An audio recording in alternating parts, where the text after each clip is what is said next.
혹시 요즘 이유 없이 다리가 붓고 아침에 몸이 유난히 무겁지 않으신가요? 아침 저녁으로 챙겨 마시는 그 생강차 한 잔, 정말 몸을 살리고 있을까요? 많은 분들이 생강은 면역에 좋다, 피를 맑게 한다, 이렇게 믿고 계십니다. 하지만 그 믿음 때문에 콩팥이 조용히 무너지고 있다면요. 오늘 이 영상에서는 60세 이후 콩팥을 망가뜨리는 의외의 생강 섭취 습관과 반대로 이미 지친 콩팥을 되살리는 방법까지 분명하게 알려드리겠습니다. 저는 매일 진료실에서 왜 더 일찍 몰랐을까요? 라는 말을 듣는 사람입니다. 그런데 지금부터 말씀드릴 이 한 가지 조합은 대부분의 어르신들이 아무 의심 없이 매일 반복하고 있습니다. 이걸 모르고 드신다면 콩팥은 절대 버텨주지 않습니다. 보약이라고 믿고 마신 한 잔의 생강차가 어떻게 한 사람의 콩팥을 무너뜨렸는지부터 말씀드리겠습니다. 제 진료실을 찾으셨던 75세 김 어르신 이야기입니다. 이분은 평소 등산을 즐기시고 식사도 절제하며 주변에서 자기관리 철저한 분으로 통하던 분이었습니다. 그런데 어느 날 건강 프로그램에서 생강이 체온을 올리고 면역력을 높여준다는 말을 들으신 뒤 그날부터 생강차를 보약처럼 드시기 시작하셨습니다. 아침 저녁 하루 2번, 6개월 동안 아주 진하게 우려서 말입니다.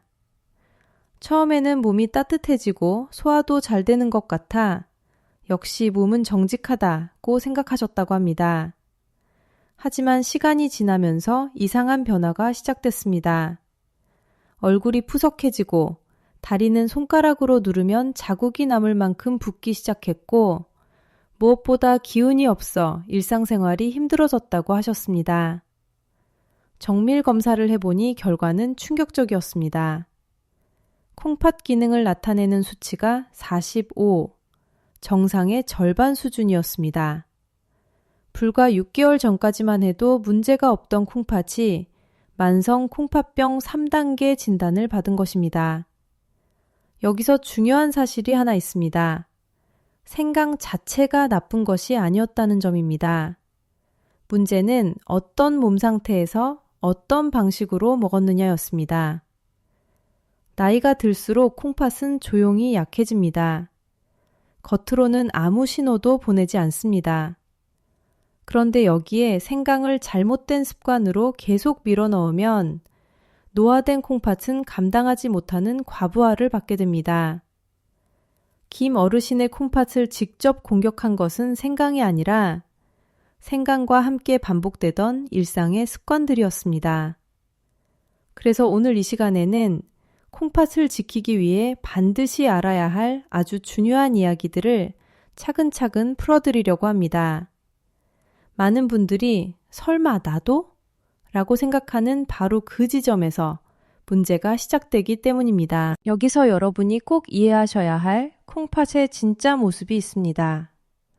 콩팥은 아프다고 쉽게 신호를 보내는 장기가 아닙니다. 그래서 침묵의 장기라고 불립니다. 실제로 콩팥 기능의 70%가 망가질 때까지도 대부분의 사람은 아무런 통증을 느끼지 못합니다. 겉으로는 멀쩡해 보여도 안에서는 조용히 무너지고 있는 경우가 많다는 뜻입니다.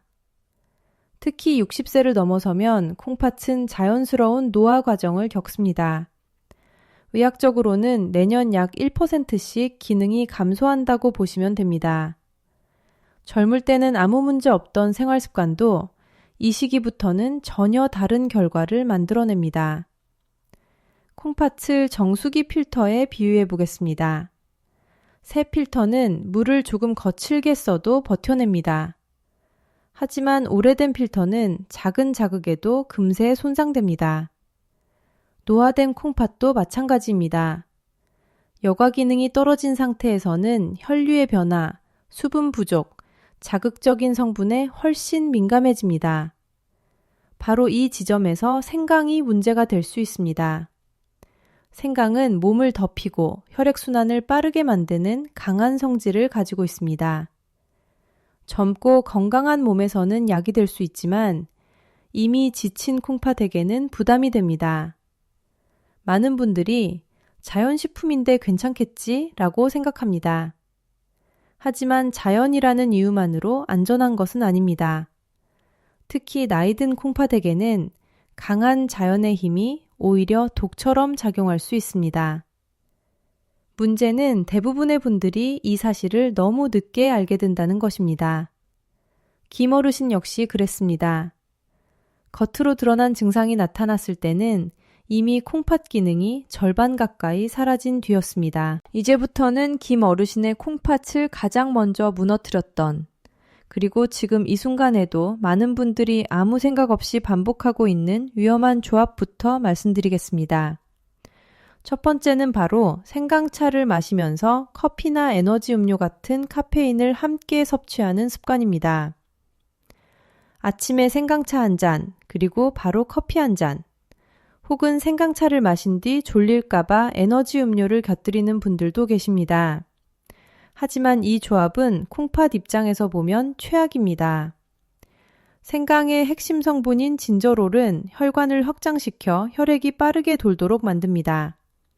혈류 속도가 갑자기 빨라지는 것이죠. 여기에 카페인이 들어오면 어떤 일이 벌어질까요? 카페인은 강력한 이뇨작용을 일으켜 몸속 수분을 빠르게 밖으로 배출합니다.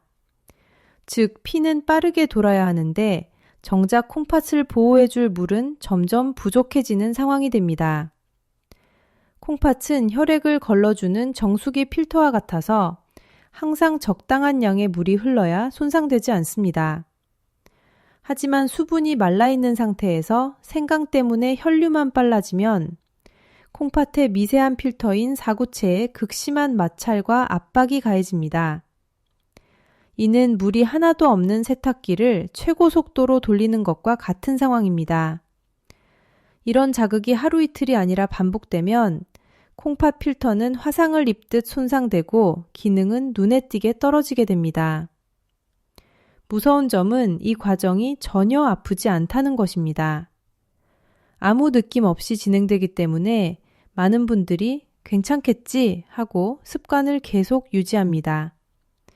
하지만 바로 이 침묵 속에서 콩팥샷은 조용히 망가지고 있다는 사실을 반드시 기억하셔야 합니다. 두 번째로 콩팥을 빠르게 무너뜨리는 위험한 조합은 생강차와 짠 음식을 함께 섭취하는 습관입니다. 김치, 젓갈, 국물 요리, 특히 어르신들 식탁에서 빠지기 어려운 음식들이지요. 문제는 생강으로 이미 혈류 속도가 높아진 상태에서 나트륨이 한꺼번에 들어온다는 데 있습니다. 소금기가 몸속으로 들어오면 혈압은 즉각적으로 상승합니다. 젊은 사람의 혈관은 어느 정도 버틸 수 있지만 60세를 넘은 콩팥 혈관은 이미 탄력이 떨어져 있습니다. 이런 상태에서 생강이 혈류를 세게 밀어붙이고 짠 음식이 압력을 더하면 콩팥의 아주 가느다란 미세 혈관들이 견디지 못하게 됩니다. 의학적으로 이를 사구체, 고혈압이라고 부릅니다. 콩팥의 여과장치인 사구체 안에서 압력이 비정상적으로 높아지는 상태입니다. 이 과정에서 미세혈관이 서서히 손상되고 딱딱하게 굳어버리면서 여과 기능이 떨어지게 됩니다. 더 무서운 점은 이 손상이 일어나는 동안 통증이 거의 없다는 사실입니다. 그래서 많은 분들이 아프지 않으니 괜찮다고 생각합니다. 하지만 그렇게 생각하며 생강차와 짠 음식을 계속 반복하다 보면 어느 순간 김 어르신처럼 콩팥 기능이 절반으로 뚝 떨어진 상태에서 병원을 찾게 됩니다. 그때는 이미 되돌리기 어려운 단계로 들어가 있는 경우가 많습니다. 특히 고혈압을 앓고 계신 분들이라면 이 조합은 더욱 치명적입니다. 혈압약으로 간신히 균형을 맞추고 있는 콩팥 혈관에 생강과 나트륨이 동시에 자극을 주는 것은 콩팥을 망치로 두드리는 것과 다르지 않습니다.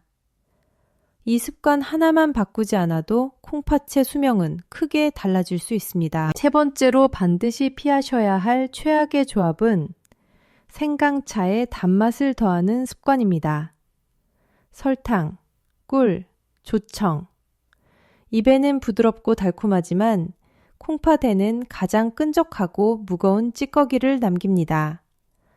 많은 분들이 조금쯤은 괜찮겠지라고 생각하시지만 이 조금이 매일 반복되면 결과는 전혀 달라집니다. 혈액 속 당분이 많아지면 피는 끈적해집니다. 이 상태에서 생강의 영향으로 혈류가 빨라지면 몸 안에서는 당 독소라고 불리는 최종 당화산물이 대량으로 만들어집니다. 이 당 독소는 콩팥 필터의 아주 미세한 구멍에 하나하나 달라붙어 막아버립니다. 마치 정수기 필터에 설탕물을 계속 붓는 것과 같은 상황입니다. 특히 당뇨가 있거나 혈당이 조금이라도 높은 분들에게 이 조합은 매우 위험합니다. 겉으로는 달콤하고 몸에 좋은 차를 마시는 것 같지만 실제로는 콩팥에 독성 찌꺼기를 쌓아 올리고 있는 셈입니다. 생강의 좋은 성분이 당독소와 만나면 오히려 콩팥 세포를 공격하는 무기로 변할 수 있다는 점을 반드시 기억하셔야 합니다. 이 세 가지 조합, 커피와 카페인, 짠 음식, 그리고 설탕입니다. 이 조합들만 피해도 콩팥의 수명은 10년 이상 달라질 수 있습니다. 지금 이 순간에도 주변에 생강을 즐겨 드시는 분들이 계시다면 이 사실을 꼭 알려주셔야 합니다. 모르는 사이에 콩팥을 망가뜨리고 있을 수 있기 때문입니다. 이제 위험한 조합을 충분히 이해하셨다면 다음으로는 반대로 지친 콩팥을 보호하고 다시 살리는 방법에 대해 말씀드리겠습니다.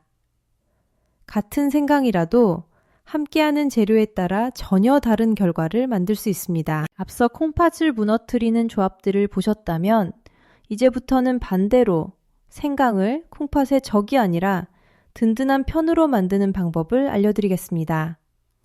김 어르신 역시 이 방법으로 습관을 바꾼 뒤 콩팥 수치가 서서히 회복되기 시작했습니다. 첫 번째로 가장 중요한 조합은 생강과 대추입니다. 비율이 핵심입니다. 생강 하나를 넣는다면 대추는 2알에서 3알 정도, 즉 1대2 비율이 가장 이상적입니다.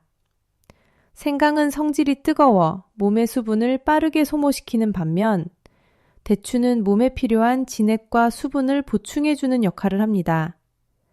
대추가 생강의 거친 열을 감싸 안아 콩팥세포의 에너지를 부드럽게 전달해주는 것입니다. 두 번째는 생강을 드신 뒤 30분 이내에 무가당 두유 1컵을 마시는 습관입니다. 생강의 핵심 성분은 혈류를 늘리는 장점이 있지만 동시에 자극이 강합니다.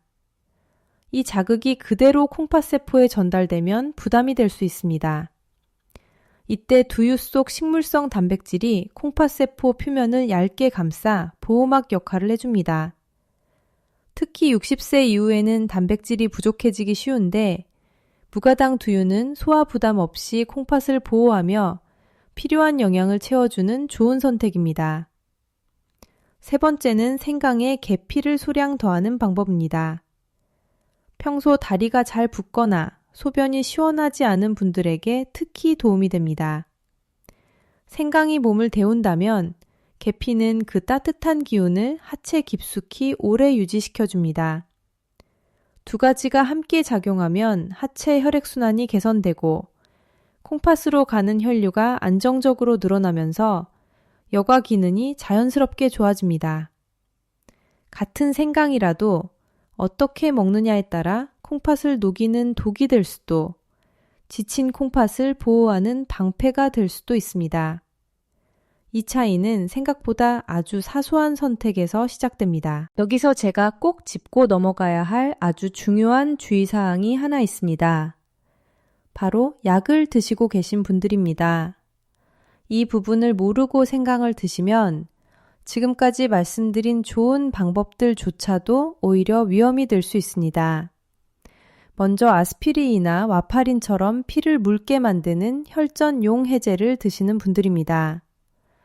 생강 자체에도 혈액이 굳는 것을 억제하는 작용이 있습니다. 여기에 약까지 더해지면 피가 지나치게 묽어져 작은 상처에도 지혈이 잘 되지 않거나 내부 출혈 위험이 높아질 수 있습니다. 특히 노년층에서는 이런 출혈이 겉으로 드러나지 않고 진행되는 경우가 많아 더 위험합니다. 두 번째는 인슐린이나 당뇨약을 복용 중인 분들입니다. 생강은 혈당을 낮추는 성질이 있기 때문에 약과 함께 작용하면 혈당이 갑자기 떨어지는 저혈당 쇼크가 올 수 있습니다. 어지럼증, 식은땀, 심하면 의식을 잃는 상황까지 이어질 수 있는데 많은 분들이 그 원인을 생강에서 찾지 못합니다. 세 번째는 관절염이나 허리 통증 때문에 진통소염제를 자주 드시는 분들입니다. 이런 약들은 이미 콩팥으로 가는 혈류를 줄이는 성질을 가지고 있습니다. 이 상태에서 생강에 강한 자극이 더해지면 콩팥은 회복할 틈도 없이 빠르게 지쳐버립니다. 실제로 약은 오래 먹었는데 갑자기 콩팥 수치가 떨어졌다고 말씀하시는 분들 중 상당수가 이 경우에 해당합니다. 내 몸을 지키려고 먹는 음식이 내가 먹는 약과 충돌해서는 안 됩니다. 생강을 드시기 전에 지금 내가 어떤 약을 복용 중인지 한 번만 점검하셔도 위험의 절반은 피할 수 있습니다. 이제 마지막으로 김어르신이 실제로 실천하셨던 하루 생활 루틴과 그 결과를 말씀드리겠습니다. 많은 분들이 그래서 도대체 어떻게 먹어야 합니까? 라고 물으십니다. 정답은 어렵지 않습니다. 중요한 것은 타이밍과 양입니다. 아침에 눈을 뜨면 가장 먼저 하셔야 할 일은 미지근한 물 한 잔을 천천히 마시는 것입니다. 밤사이 콩팥은 수분 공급 없이 쉬고 있었기 때문에 이 상태에서 바로 생강차를 마시면 자극이 너무 큽니다.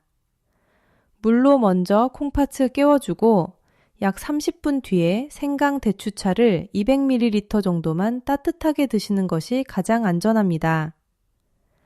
점심에는 국물과 짠 음식을 최대한 줄이는 것이 핵심입니다.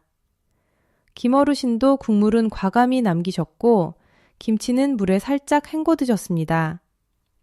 식사 후 1시간쯤 지나 무가당 두유에 생강가루를 티스푼 반 정도만 타서 드셨는데 이 습관이 오후 내내 몸을 편안하게 만들어 주었다고 하셨습니다.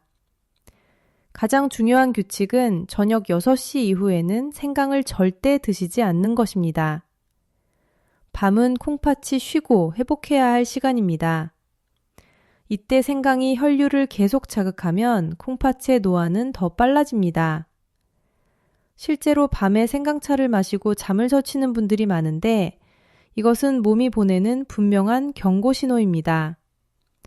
김어르신은 이 습관을 3개월간 지키셨고 다시 검사한 결과 콩팥 수치가 45에서 53으로 눈에 띄게 회복되었습니다. 완전히 정상은 아니었지만 더 나빠지는 흐름을 멈추고 회복의 방향으로 돌아선 것입니다. 이 사례가 주는 메시지는 분명합니다. 이미 약해진 콩팥이라도 올바른 섭취법과 생활 습관을 지키면 스스로 회복하려는 힘을 발휘한다는 사실입니다. 마지막으로 꼭 기억하셔야 할 핵심만 정리해드리겠습니다. 생강은 카페인, 짠 음식, 설탕과 함께하면 콩팥의 적이 됩니다. 반대로 대추, 무가당 두유, 계피와 함께 낮 시간에 적당량을 지키면 콩팥의 보호막이 됩니다. 그리고 50세가 넘으셨다면 1년에 한 번은 반드시 콩팥 기능 검사와 소변 검사를 받으셔야 합니다. 콩팥은 70%가 망가질 때까지도 말을 하지 않는 장기이기 때문입니다. 오늘 이 이야기가 여러분의 남은 시간을 조금 더 편안하고 건강하게 만드는 출발점이 되기를 진심으로 바랍니다. 작은 습관 하나가 여러분의 콩팥과 삶의 방향을 바꿀 수 있습니다.